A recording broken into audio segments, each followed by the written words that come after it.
প্রিয় ষষ্ঠ শ্রেণীর শিক্ষার্থীরা, RS24 স্কুলের পক্ষ থেকে স্বাগত জানাচ্ছি গণিতের শিখন অভিজ্ঞতা 5 ঐকিক নিয়ম, শতকরা এবং অনুপাতের দ্বিতীয় পর্বে পৃষ্ঠা 109 হতে। তোমরা যারা এখনো প্রথম পর্বটি দেখোনি, তোমাদের দেখার সুবিধার্থে এই ভিডিওর নিচে ডেসক্রিপশন বক্সে প্রথম পর্বের লিঙ্কটি দিয়ে দেব, তোমরা তোমাদের সুবিধা মতো দেখে নিতে পারবে। গত প্রথম পর্বে 109 পৃষ্ঠার এতটুকু পর্যন্ত সমাধান করিয়েছিলাম। আজকের ক্লাসে সমাধান করাবো 109 পৃষ্ঠার খাবার বন্টন হতে। আজকের ক্লাসটি শুরু করার আগে তোমাদের কাছে একটা রিকোয়েস্ট থাকবে, তোমরা যারা এখন আমার চ্যানেলটি সাবস্ক্রাইব করোনি তাড়াতাড়ি সাবস্ক্রাইব করে যুক্ত হয়ে যাও। গণিত সহ বিভিন্ন বিষয়ের ক্লাস দেখে নিজেদের যোগ্যতা বাড়াও। চলো এবার আজকের ক্লাসটিকে সামনের দিকে এগিয়ে নেওয়া যাক। খাবার বন্টন। একটি ছাত্রাবাসে 50 জন ছাত্রের জন্য 4 দিনের খাদ্য মজুদ আছে। ওই পরিমাণ খাদ্যে 20 জন ছাত্রের কতদিন চলবে? এই ক্ষেত্রে ধরে নিতে হবে যে প্রতিটি ছাত্র একদিনে একই পরিমাণ খাবার খেতে পারে। এবার সারণী থেকে দেখে নাও কিভাবে 50 জন ছাত্র ছাত্রাবাসের মজুদ থাকা সব খাদ্য খেতে পারে। চলো প্রিয় শিক্ষার্থীরা, আমরা এবার ছকটি দেখিনি।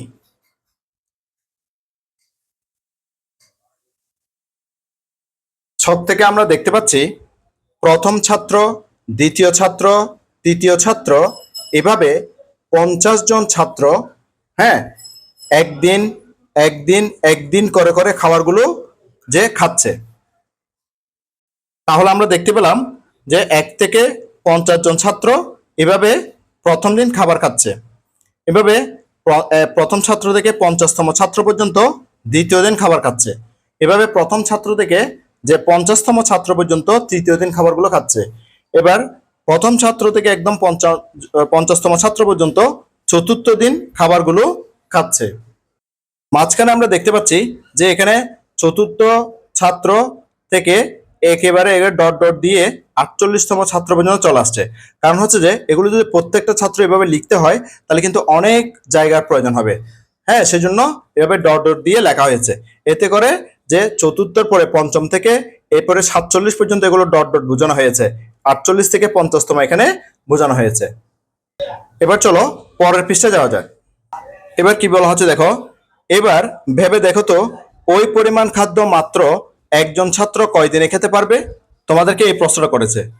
সবার খাদ্য সে একাই খাবে, কাজে আরো অনেক বেশি দিন খেতে পারবে। কতদিন সেটা সারণীতে দেখে নাও। তাহলে 50 জন ছাত্রের খাবার ছিল কয় দিনের? 4 দিনের। সে খাবার যদি একজনে খায় তাহলে 4 দিনের সে 50 গুণ খাবে। ঠিক আছে, কারণ সে আগের মতোই কিন্তু প্রতিদিন সমপরিমাণ খাবার খাবে। দেখো আমরা সেটা দেখতে পাচ্ছি। তাহলে এভাবে যদি সে 50 গুণ খায় তাহলে কিন্তু 4 গুণ 50 অর্থাৎ সে 200 দিন খেতে পারবে। এবার আমরা সেটা দেখতে পাচ্ছি। দেখো যে প্রথম ছাত্র অর্থাৎ একজন ছাত্র সমপরিমাণে সে দেখা যাচ্ছে কি যে 1 দিন খাচ্ছে, 2 দিন খাচ্ছে, 3 দিন খাচ্ছে, 4 দিন খাচ্ছে, এভাবে সে 50 দিন খাচ্ছে। এবার সে 51 দিন থেকে আবার 100 দিন পর্যন্ত খেলো। আবার সে সমপরিমাণে সে 101 থেকে 150 দিন পর্যন্ত খেলো। ঠিক একইভাবে সে সমপরিমাণে 151 থেকে সে সর্বশেষ যে 200 দিন এসে তার যে খাবারগুলো সে শেষ করলো। তাহলে আমরা দেখতে পাচ্ছি অর্থাৎ ওই পরিমাণ খাদ্যে একজনের চলবে আরো 50 গুণ বেশি দিন। তাহলে আমরা কিন্তু 50 গুণ বেশি দিনই পেয়েছি, অর্থাৎ যে 4-এর 50 গুণ হচ্ছে কত দিন? 200 দিন। তাহলে একজন ছাত্রের খাদ্য আছে 50 গুণ 4 দিনের বা 200 দিনের। আবার ওই পরিমাণ খাদ্যে 20 জন ছাত্রের আরো কম দিন চলবে। একজনের তুলনায় যদি 20 জন ছাত্র খায় সেই তুলনায় কিন্তু আরো কম দিন চলবে, অর্থাৎ 200 দিন কিন্তু চলবে না। কি বলছে দেখাবে, খেয়াল করো 20 জন ছাত্রকে আসলে একজনের মোট 200 দিনের খাদ্য খেতে হবে। অর্থাৎ একজনের যে 200 দিনের খাদ্য ছিল সেটা কি করতে হবে? 20 জনকে খেতে হবে। তাহলে এবার সারণীতে 20 জন ছাত্রের কতদিন চলবে সেটা বের করে খালি ঘর, এখানে যে খালি ঘর আছে সেটা পূরণ করো। সেটা আমরা যদি এভাবে বের করি, যেমন মনে করো 50 জনের খাদ্য মজুত আছে 4 দিনের, তাহলে একজনের খাদ্য মজুত আছে 4 গুণ 50, অর্থাৎ এখানে 200 দিন যেটা পেয়েছি আমরা, যে উপরে দেখো 200 দিনের। এবার সেই অনুপাতে যদি আমরা 20 জনের বের করি, তাই এখানে 200 দিন যেটা পেয়েছি সেটাকে আমরা 20 দিয়ে ভাগ করব। কি দিয়ে ভাগ করব? 20 দিয়ে ভাগ করব। 20 দিয়ে ভাগ করলে আমরা কত পাবো? 10 পাবো। অর্থাৎ 200 কে যদি আমরা 20 দিয়ে ভাগ করি তখন 10 পেয়ে যাব। তাহলে আমাদেরকে এখানে বলছে কি দেখো, যে এখানে কিছু শূন্যস্থান পূরণ দিয়েছে, যে খালি ঘরের মধ্যে পূরণ করতে বলেছে। তাহলে আমরা কত দিন পেয়েছি? আমরা 10 দিন পেয়েছি। তাহলে এখানে 10 দিন হবে। কত দিন হবে? 10 দিন। এখানে প্রত্যেকটাতে 10 দিন করে করে হবে। 10 দিন, এভাবে 10 দিন, এখানেও 10, সর্বশেষ এখানেও 10 দিন খেতে পারবে। আমি তোমাদের জন্য সেটা লিখে দিলাম। আশা করছি তোমরা খুব ভালো মতো এই ছকটা বুঝতে পেরেছ। দেখো প্রত্যেকটাতে 10 হবে, 10 দিন 10 দিন 10 দিন, এভাবে 10 দিন, এভাবে 10 দিন, এভাবে 10 দিন করে খেতে পারবে। অর্থাৎ 20 জন ছাত্র প্রত্যেকেই 10 দিন করে খেতে পারবে। অর্থাৎ 20 জনের তাদের 10 দিন চলবে। চলো এবার পরের পৃষ্ঠা যাওয়া যাক। আমরা যেখানে 10 দিন বের করছি তখন এই সম্পর্কে কি বলছে দেখো, একটু খেয়াল করলে বুঝতে পারবে একজন ছাত্রের যতদিন চলবে 20 জন ছাত্রের চলবে তার 20 ভাগের 1 ভাগ। কারণ এই ক্ষেত্রে একজনের খাদ্য 20 জনে ভাগ করে খাবে। তাহলে 20 জন ছাত্রের খাদ্য আছে 20 ভাগের 50 গুণ 4, অর্থাৎ 4 50 হচ্ছে 200, 20 ভাগের 200। তাহলে 200 কে যদি আমরা 20 দিয়ে ভাগ করি তখন পাচ্ছি কত? 10 দিনের। তাহলে ওই আমরা যে 10 দিন বের করেছি সেটা সঠিক হয়েছে। এবার দেখো, একই পরিমাণ খাদ্যে ছাত্র সংখ্যা কমলে বেশি দিন চলে আর ছাত্র সংখ্যা বাড়লে কম দিন চলে। হ্যাঁ প্রিয় শিক্ষার্থীরা, আমরা যখন একজনের খাদ্য বের করতেছিলাম তখন কিন্তু আমাদের দিনের সংখ্যাটা কিন্তু বেড়ে গিয়েছিল, সেটা 200 দিন হয়ে গেছিল। কতদিন হয়ে গেছিল? 200 দিন হয়ে গেছিল। হ্যাঁ, অর্থাৎ সেখানে বলছে কি ছাত্র সংখ্যা কমলে বেশি দিন চলে আর ছাত্র সংখ্যা যখন বাড়ে, যেমন আমরা যখন একজনের তুলনায় 20 জন ছাত্র ব্যবহার করতেছি, অর্থাৎ 20 জন ছাত্র যখন খাদ্যগুলো খাচ্ছে তখন দিনের সংখ্যাটা দেখো কমে আসছে। সেটা 200 দিন থেকে 10 দিনে চলে আসছে। 200 দিন থেকে কতদিন চলে আসছে? 10 দিনে চলে আসছে। সেজন্য বলা হচ্ছে যে ছাত্র সংখ্যা বাড়লে কম দিন চলে। ছাত্র সংখ্যা বাড়লে কি হয়? কম দিন চলে। এবার দেখো, ঐকিক নিয়ম কখন গুণ আর কখন ভাগ করা হচ্ছে সেটা কি বুঝতে পেরেছো? এই পয়েন্টটা কিন্তু খুবই গুরুত্বপূর্ণ ঐকিক নিয়মের ক্ষেত্রে। ঠিক আছে, এই কথাটা অবশ্যই মনে রাখতে হবে। ঐকিক নিয়মে কখন গুণ আর কখন ভাগ হচ্ছে। তাহলে কখন গুণ হচ্ছে? যখন আমরা সংখ্যাটা বাড়াচ্ছি। হ্যাঁ, যখন সংখ্যাটা বাড়াচ্ছি তখন কি হয়েছে? গুণ হচ্ছে। আর যখন সংখ্যাটা কমে যাচ্ছে তখন কি হচ্ছে? ভাগ হচ্ছে। যখন আমরা এখানে বুঝতেছিলাম যে একজন ছাত্রের যখন খাদ্য আছে, আমরা সেখানে ছিল কত? যে 50 জন ছাত্রের খাবার আছে 4 দিনের। 50 জন ছাত্রের, আমার প্রশ্নটা কি ছিল? 50 জন ছাত্রের খাবার ছিল 4 দিনের। আর সেই খাদ্য যদি আমরা একজন ছাত্র দিয়ে খাওয়াই, হ্যাঁ একজন ছাত্র যদি খায় তখন কিন্তু সে বেশি দিন খেতে পারবে। তখন আমরা কি করতেছি? গুণ করতেছি। হ্যাঁ, অর্থাৎ একজনের সাথে যখন তুলনা করতেছি তখন কি করতেছি? গুণ করতেছি। অর্থাৎ 50 গুণ 4 সমান 200 দিন। আর যখন আমরা সেটা যখন একজনের তুলনায় ছাত্র সংখ্যাটা যখন আমরা একটু বাড়াই দিচ্ছি, যখন আমরা দেখো এখানে 20 জন ছাত্রের খাদ্য আছে বলতেছি, অর্থাৎ একজনের তুলনায় যখন 20 জন করতেছি তখন কিন্তু কি করতেছি? 20 দিয়ে সেই সংখ্যাটাকে আবার ভাগ করে দিচ্ছি। সেই সংখ্যাটাকে কি করতেছি? ভাগ করতেছি। তখন কিন্তু দিনের সংখ্যাটা কমে যাচ্ছে। তখন দিনের সংখ্যাটা কি? কমে যাচ্ছে। তাহলে আমরা বুঝতে পারছি কি, যে লোক সংখ্যা যখন কমে দিন চলার সংখ্যা তখন বাড়ে। হ্যাঁ, লোক সংখ্যা বা ছাত্র সংখ্যা যখন আমরা কমাই তখন কিন্তু সে যে দিনের সংখ্যাটা কি বাড়তেছে, তখন এটা আমরা গুণ করে বাড়াচ্ছি। আর যখন লোক সংখ্যাটা বা ছাত্র সংখ্যাটা যখন আমরা বাড়াই দিচ্ছি সেই অনুপাতে বা অর্থাৎ একজনের অনুপাতে বাড়াই দিচ্ছি, তখন কিন্তু আমাদের দিনের সংখ্যা কিন্তু কমে যাচ্ছে। তখন আমরা কি করতেছি? ভাগ করতেছি। তখন ভাগ করতেছি। চলো এবার আরো সামনের দিকে আগাই।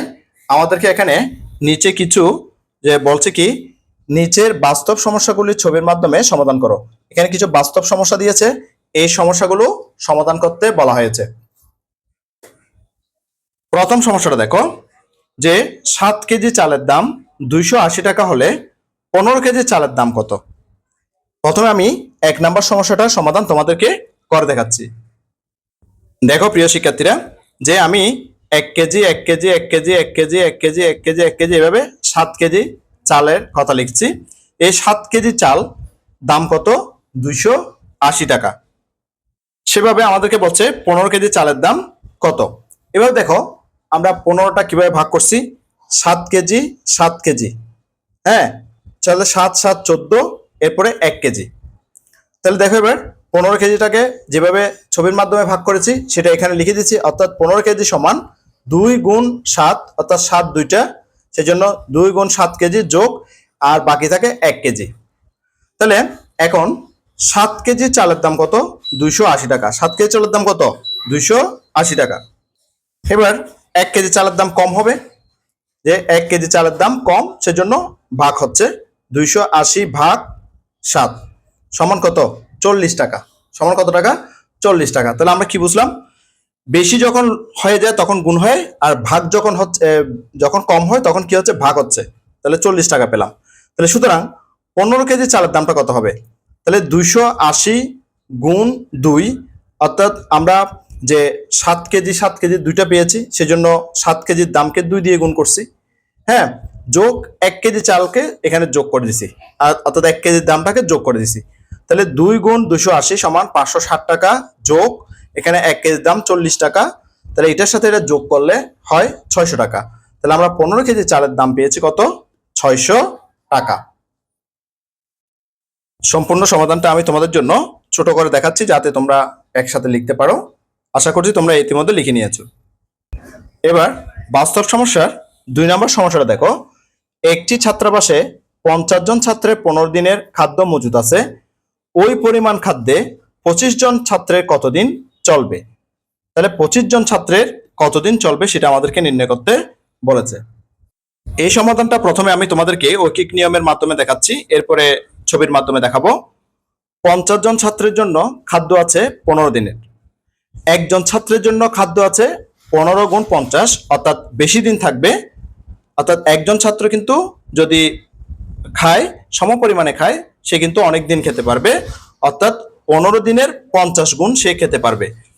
সুতরাং 25 জন ছাত্রের খাদ্য আছে, তাহলে যেহেতু 1-এর তুলনায় 25 সংখ্যাটা বেশি, তাহলে কম দিন চলবে বা কম দিন খেতে পারবে, সেজন্য ভাগ হবে 25 ভাগের 15 গুণ 50।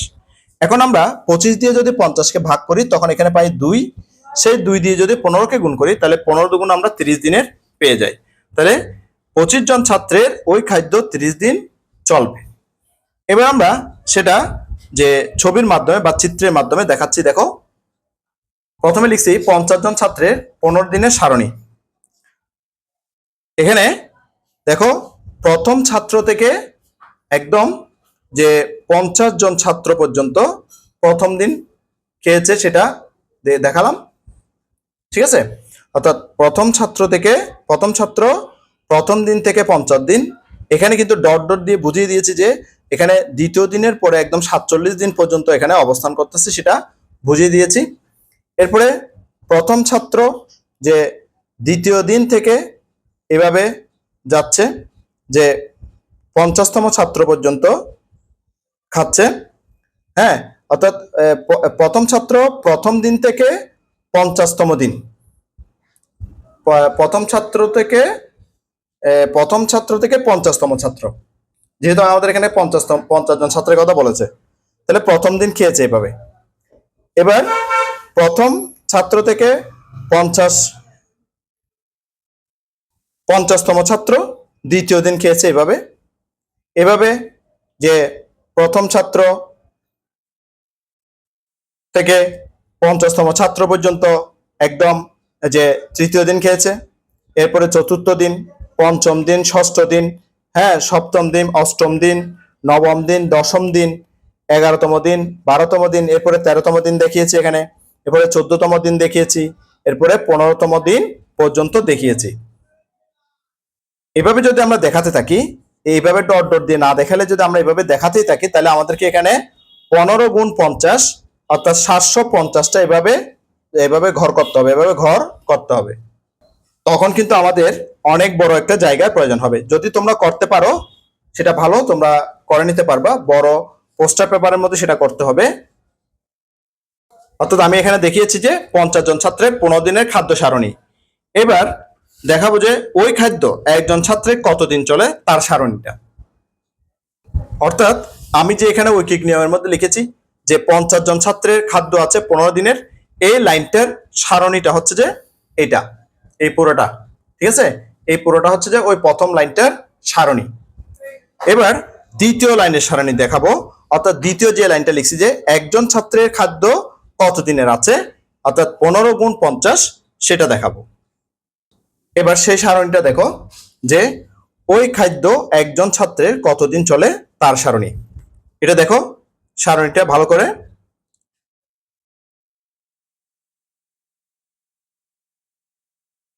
আমি তোমাদের জন্য পুরো সারণীটা দেখাচ্ছি। অর্থাৎ একজন ছাত্র, এবার দেখো প্রথম ছাত্র অর্থাৎ একজন ছাত্র প্রথম দিন থেকে একদম 50 দিন, এরপরে 51 দিন থেকে 100 দিন, এরপরে 101 থেকে এখানে 150 দিন। হ্যাঁ, এভাবে যাবে, এভাবে যেতে যেতে যেতে যেতে যেতে যেতে একদম যে 601 দিন থেকে 650 দিন, এরপরে 651 দিন থেকে একদম 700 দিন, এরপরে 701 থেকে 750 দিন। এভাবে একজনে যদি খায় সে কিন্তু 750 দিন খেতে পারবে। এবার যে সারণীটা দেখাবো সেটা হচ্ছে যে একজনের তুলনায় 25 জন ছাত্রের খাদ্য কতদিন চলবে সেটা দেখাবো। এবার একজনের তুলনায় 25 জন ছাত্রের কতদিন চলবে সেটা আমরা সারণীটা দেখতেছি। দেখো সেই সারণীটা প্রিয় শিক্ষার্থীরা, এভাবে দেখো যে প্রথম ছাত্র প্রথম দিন থেকে শুরু করে 30 দিন পর্যন্ত খেতে পারবে। এরপরে দ্বিতীয় ছাত্র প্রথম দিন থেকে শুরু করে একদম 30 দিন পর্যন্ত খেতে পারবে। এরপরে যে তৃতীয় থেকে আমি যে 23তম ছাত্র পর্যন্ত এখানে ওমিট করে দিয়েছি, অর্থাৎ ডট ডট দিয়ে বুঝিয়ে দিয়েছি। এবারে 24তম ছাত্র প্রথম দিন দ্বিতীয় দিন, এভাবে 29তম 30তম দিন পর্যন্ত খেতে পারবে। 25তম ছাত্র প্রথম দিন দ্বিতীয় দিন থেকে এভাবে ডট ডট 25তম দিন, এটা 24তম হবে, 24তম দিন। হ্যাঁ, না সরি, এটা 25তম ছাত্র 29 দিন এবং 30 দিন পর্যন্ত খেতে পারবে। তাহলে আমরা দেখতে পেলাম, আমরা ফলাফলটা পেয়ে গেছি 30তম দিন। তাহলে আমরা উত্তরটা পেয়েছি কত? 30 দিন।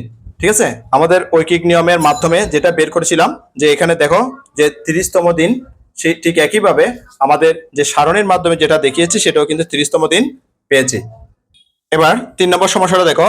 3 নম্বর সমস্যাটা বলছে কি, শফিক দৈনিক 10 ঘন্টা করে হেঁটে 12 দিনে 480 কিলোমিটার পথ অতিক্রম করে। দৈনিক 10 ঘন্টা করে হেঁটে সে কত দিনে 360 কিলোমিটার অতিক্রম করবে? এই সমস্যাটির সমাধান এখন আমি করে দেখাচ্ছি। শুরুতে ঐকিক নিয়মের মাধ্যমে আমরা দেখে নেব। দৈনিক 10 ঘন্টা করে হেঁটে 480 কিলোমিটার হাঁটতে পারে 12 দিনে। তাহলে 1 কিলোমিটার হাঁটতে পারে 480 ভাগের 12 দিনে। সুতরাং 360 কিলোমিটার হাঁটতে পারে 480 ভাগের 12 গুণ 360। 12 দিয়ে যদি আমরা 480-কে ভাগ করি পাই 40, সে 40 দিয়ে যদি আমরা 360-কে ভাগ করি 9 দিন, তাহলে আমরা উত্তর পেয়ে গেছি কি 9 দিনে। তাহলে সুতরাং 360 কিলোমিটার অতিক্রম করে 9 দিনে। এটা আমরা এবার যে চিত্রের মাধ্যমে একটু দেখবো। দেখো প্রিয় শিক্ষার্থীরা, সেটা তোমাদেরকে দেখাচ্ছি, সেটা অতীব সহজভাবে দেখাচ্ছি। দেখো যে এভাবে 40 কিলোমিটার করে 40 40 40 40 40 প্রত্যেকটা 40 করে এভাবে 12 দিন সময় লাগে। অর্থাৎ 12 দিনে সে 480 কিলোমিটার পথ অতিক্রম করে। সেটা আমরা কিভাবে পেয়েছি? দেখো 12 দিনে হাঁটে 480 কিলোমিটার, একদিনে হাঁটে 480 ভাগ 12 সমান 40 কিলোমিটার। এভাবে আমরা সেটা পেয়েছি। এবার আরেকটু সামনে যাই।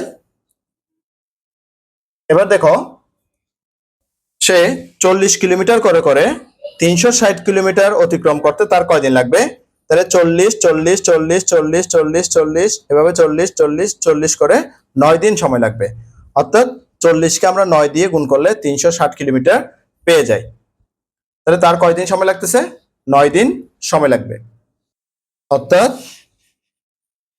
দেখো এবার নিচে করে দেখাচ্ছি সেটা। অর্থাৎ 40 কিলোমিটার হাঁটে একদিনে, সুতরাং 360 কিলোমিটার হাঁটে 360 / 40 সমান 9 দিনে। উত্তর হচ্ছে 9 দিনে। আশা করছি এই সমস্যার সমাধানটি তোমরা বুঝতে পেরেছ। এবার বাস্তব সমস্যার 4 নম্বর সমস্যাটি, 6 জন লোক 28 দিনে কোনো জমির ফসল কাটতে পারে। 24 জন লোক কত দিনে ওই জমির ফসল কাটতে পারবে বা পারে সেটা নির্ণয় করতে বলেছে। এর উত্তরটা আমি তোমাদের জন্য খাতায় করে দেখাচ্ছি। প্রথমে ঐকিক নিয়মটা দেখাচ্ছি। 6 জন লোক জমির ফসল কাটে 28 দিনে। একজন লোক জমির ফসল কাটে 28 গুণ 6 দিনে। সুতরাং 24 জন লোক জমির ফসল কাটে 24 ভাগের 28 গুণ 6। প্রথমে 6 একে 6, 6 দিয়ে 6কে ভাগ করলে 1 হয়, 6 দিয়ে এবং 24কে ভাগ করলে 4, 4 × 24, সে 4 দিয়ে 28কে ভাগ করলে 4 × 7 = 28, অর্থাৎ 7 দিনে। তাহলে আমরা উত্তরটা পেয়ে গেছি কয় দিনে? 7 দিনে। এবার চিত্রের মাধ্যমে সেটা দেখাচ্ছি।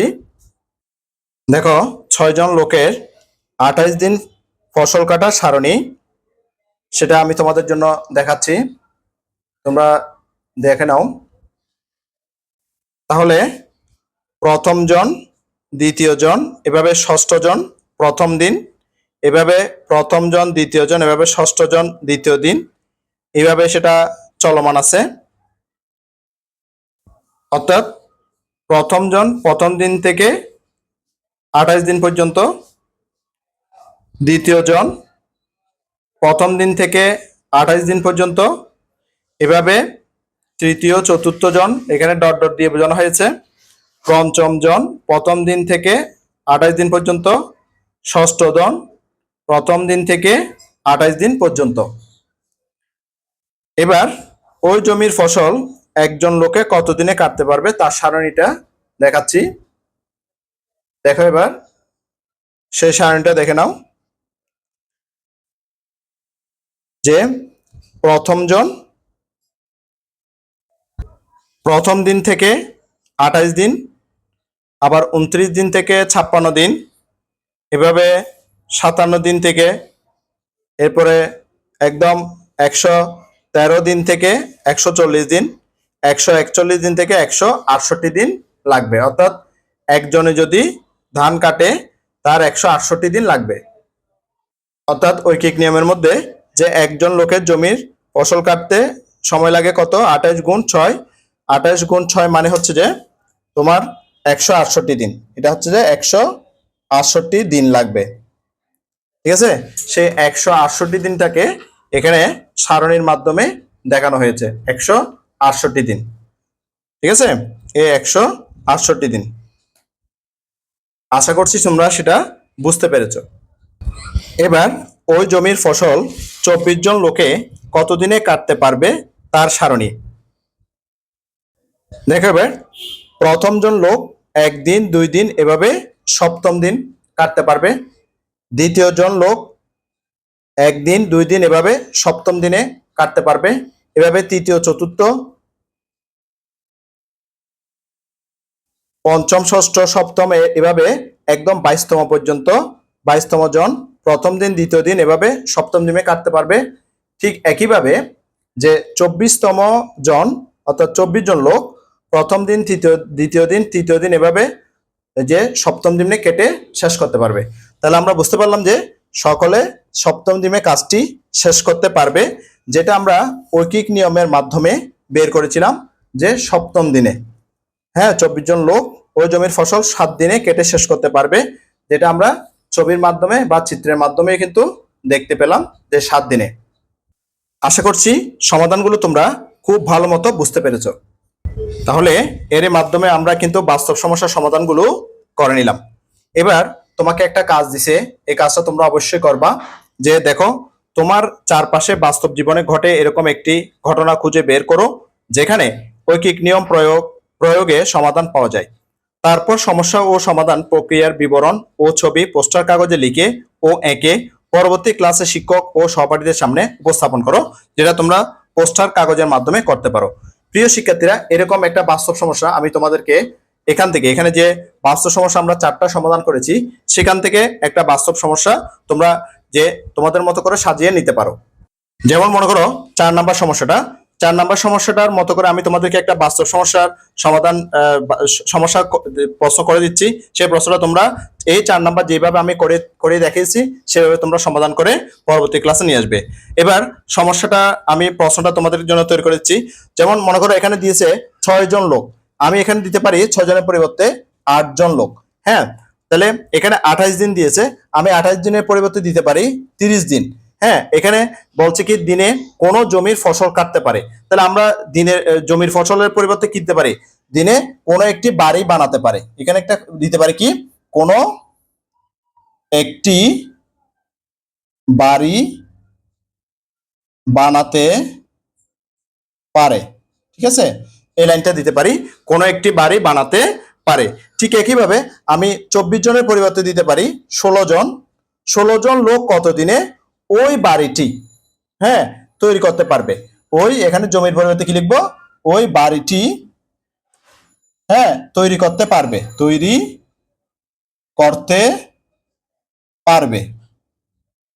ঠিক আছে, বা পারবেন।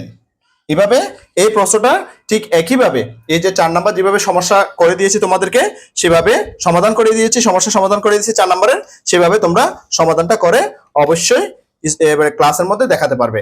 আশা করছি এই সমস্যার সমাধানটি তোমরা অবশ্যই পারবে। তোমরা পারছো কিনা সেটা অবশ্যই আমাকে কমেন্ট বক্সের মধ্যে জানাবে প্রিয় শিক্ষার্থীরা। এখানে শুধুমাত্র যে 6 জনের পরিবর্তে তোমরা 8 জন দিবে, আর 28 দিনের পরিবর্তে সেটাকে 30 দিন করে নিবা। আর যেখানে 24 জন ছিল সেখানে কি করবা, 16 দিনে করতে পারবা। সেটার উত্তর আসবে প্রিয় শিক্ষার্থীরা 15 দিনে। আমি তোমাদেরকে ইঙ্গিত একটু করে দেখা দিচ্ছি। দেখো, মনে করো যে শুরুতে তোমরা লিখতে পারো যে 8 জন লোক একটি বাড়ি তৈরি করতে পারে 30 দিনে। তাহলে একজন লোক একটি বাড়ি তৈরি করতে পারে 30 গুণ 8 দিনে। তার কিন্তু একজন লোকে করলে কিন্তু অনেকদিন সময় লাগবে, সেজন্য 30 গুণ 8 হবে। ঠিক একইভাবে যে সুতরাং নিচে লিখবে 16 জন লোকে বাড়িটি তৈরি করতে পারবে 16 ভাগের 30 গুণ 8।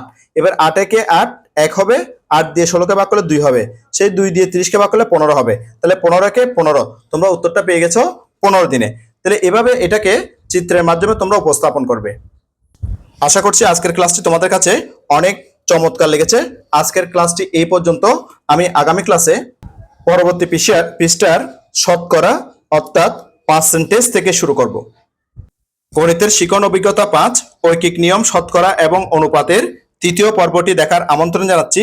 সাথে সাথে গণিতের অন্যান্য পর্বগুলো দেখারও অনুরোধ জানাচ্ছি এবং গণিত ছাড়াও বিভিন্ন বিষয়ের ক্লাসগুলো দেখারও অনুরোধ জানাচ্ছি।